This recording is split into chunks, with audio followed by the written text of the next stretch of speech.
Isang mapanganib na droga. Ano ang shabu?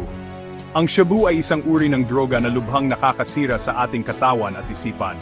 Ito ay gawa sa kemikal na tinatawag na methamphetamine hydrochloride. Kilala rin ito sa tawag na poor man's cocaine dahil sa murang halaga nito. Ang shabu ay isang stimulant na nagdudulot ng matinding saya at enerhiya. Ngunit ang mga epektong ito ay pansamantala lamang at sinusundan ng matinding depresyon at pagkahapo. Ang paggamit ng shabu ay maaring humantong sa adiksyon o pagkalulong. Ang shabu ay illegal sa Pilipinas at sa iba pang bansa. Ito ay dahil sa mga panganib na dulot nito sa kalusugan at kapakanan ng tao. Ang paggamit, pagbenta at paggawa ng shabu ay may mabigat na parusa sa ilalim ng batas. Maraming buhay na ang nasira dahil sa shabu. Mga pamilyang nawasak, mga pangarap na naglaho, at mga kinabukasang nasayang. Napakahalagang malaman natin ang katotohanan tungkol sa shabu. Ang kaalaman ay ang ating sandata laban sa panganib na dulot nito. Huwag nating hayaang masira ang ating buhay at ng ating mga mahal sa buhay dahil sa drogang ito. Ang laban kontra droga ay laban nating lahat. Sama-sama nating sugpuin ang paglaganap ng shabu sa ating bansa. Mabilis at delikado ang pangmadaliang epekto ng shabu. Ang paggamit ng shabu ay nagdudulot ng mabilis at delikadong epekto sa katawan. Ilan sa mga ito ay ang pagbilis ng tibok ng puso, pagtaas ng presyon ng dugo, at pag-init ng katawan. Nakararanas din ng pagkahilo, pagsusuka at pagsakit ng ulo ang gumagamit nito. Dahil sa epekto ng shabu sa utak, ang gumagamit ay nagiging alerto at energetic. Nagiging agresibo rin sila at nawawalan ng kontrol sa sarili. Maari silang gumawa ng mga bagay na hindi nila karaniwang ginagawa.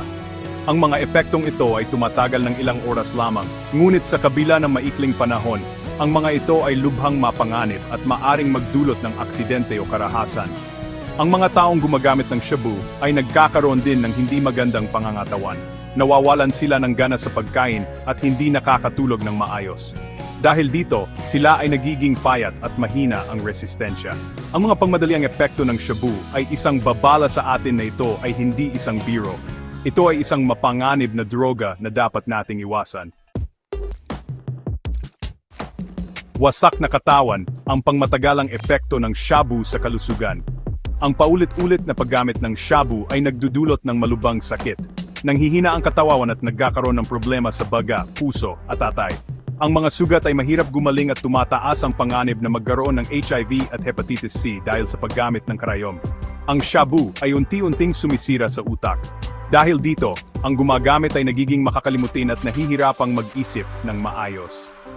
Lumalala rin ang kanilang pagiging balisa, agresibo at paranoid. Sa matagal na panahon, maari silang makaranas ng mga problema sa pag-isip tulad ng schizophrenia. Ang mga taong matagal nang gumagamit ng shabu ay nagkakaroon din ng mga problema sa kanilang mga ngipin.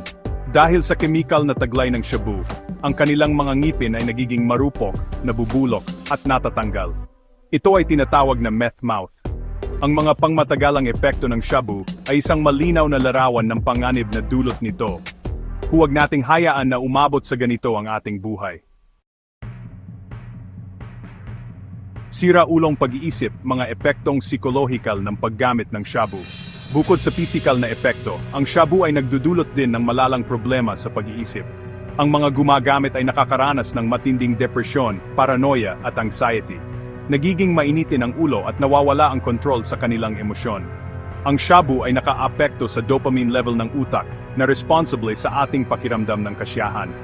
Dahil dito, ang mga gumagamit ay naghahanap ng mas mataas na dosis para makaramdam ng parehong epekto. Ito ay humahantong sa pagkalulong at pagkasira ng kanilang buhay. Ang mga taong gumon sa shabu ay nahihirapang mag-isip ng matino. Nagiging delusional sila at nakakakita o nakakarinig ng mga bagay na hindi totoo. Maari rin silang makaranas ng psychosis, isang kondisyon kung saan hindi na nila alam ang tama sa mali. Ang mga epektong psikolohikal ng shabu ay nagpapakita na ito ay hindi lamang nakakasira sa katawan, kundi pati na rin sa pag-iisip. Section 5. Nawawalang pag-asa ang epekto ng shabu sa pamilya at lipunan. Ang paggamit ng shabu ay hindi lamang problema ng individual kundi pati na rin ng pamilya at lipunan. Ang mga taong gumon sa shabu ay kadalasang nagiging pabaya sa kanilang responsibilidad. Napapabayaan nila ang kanilang trabaho, pag-aaral at pamilya. Dahil sa matinding pangangailangan sa droga, ang mga gumagamit ay nagiging desperado. Maari silang gumawa ng krimen tulad ng pagnanakaw para lamang makakuha ng pera pambili ng shabu. Ito ay nagdudulot ng takot at panganib sa komunidad. Ang mga pamilya ng mga taong gumon sa shabu ay dumaraan sa matinding pagsubok. Nagkakaroon ng hidwaan, away, at samaan ng loob. Kadalasan, ang mga pamilya ang nagiging biktima ng pananakit at pang-aabuso ng kanilang kaanak na gumon sa shabu. Ang epekto ng shabu sa pamilya at lipunan ay isang malinaw na paalala na kailangan nating labanan ang drogang ito. Section 6, Mga mukha ng adiksyon, totoong kwento ng pagkagumon sa shabu. Marami ng kwento ang ating narinig tungkol sa mga buhay na winasak ng shabu. Mga taong dating masayahin at puno ng pangarap, ngayon ay lito, sugatan at nawawalan na ng pag-asa. Isa na rito ang kwento ni Alex, isang estudyante na nangarap maging doktor. Ngunit dahil sa barkada at curiosity, natutong gumamit ng shabu si Alex. Sa simula, akala niya ay kaya niya itong kontrolin. Ngunit hindi nagtagal, nalulong siya sa droga. Napapabayaan na niya ang kanyang pag-aaral at nawalan na rin siya ng gana sa buhay. Isang araw, nahuli siya ng mga pulis sa isang buy-bust operation. Ngayon, nakakulong si Alex at nagsisisi sa kanyang mga nagawa. Isa pang kwento ay ang kay Aling Maria, isang ina na ang anak ay nalulong sa shabu. Ginawa ni Aling Maria ang lahat para matulungan ang kanyang anak. Nagtrabaho siya ng iba't ibang trabaho para may maipambayad sa rehab. Ngunit sa kabila ng kanyang pagsisikap, hindi na rin nailigtas si Aling Maria.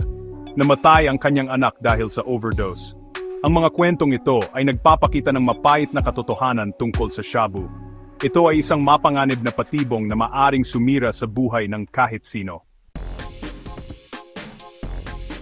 Section 7, Bakit laganap ang shabu sa ating bansa?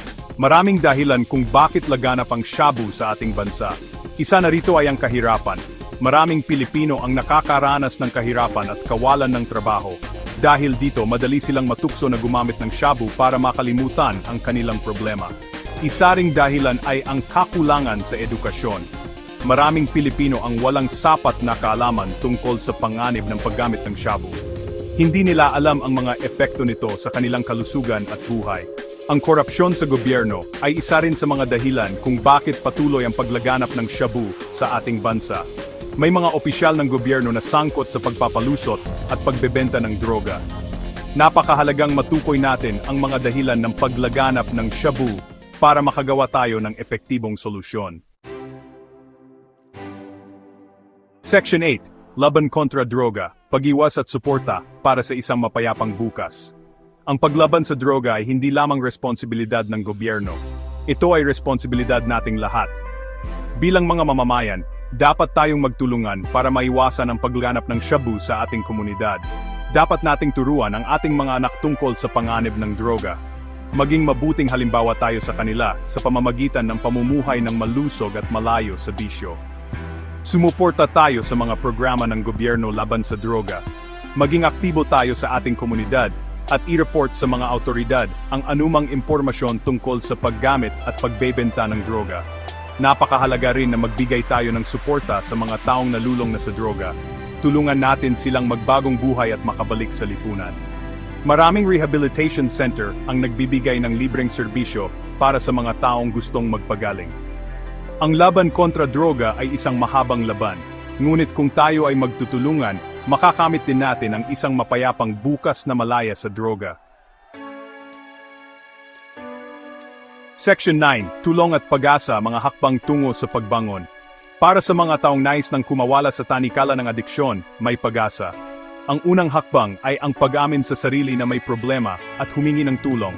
Maraming tao ang handang tumulong, kabilang ang pamilya, kaibigan, at mga profesional. May mga rehabilitation center na nagbibigay ng iba't ibang programa para sa mga gumon sa droga. Kabilang dito ang counseling, therapy, at spiritual guidance. Ang mga programang ito ay dinisenyo para matulungan ang mga pasyente na makabangon mula sa adiksyon at magkaroon ng bagong buhay.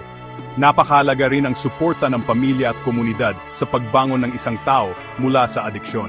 Ang pagmamahal, pangunawa at pagtanggap ay mahalaga para sa kanilang paggaling. Ang pagkagumon sa droga ay hindi katapusan ng mundo. May pag-asa at tulong na naghihintay sa mga taong nais magbagong buhay.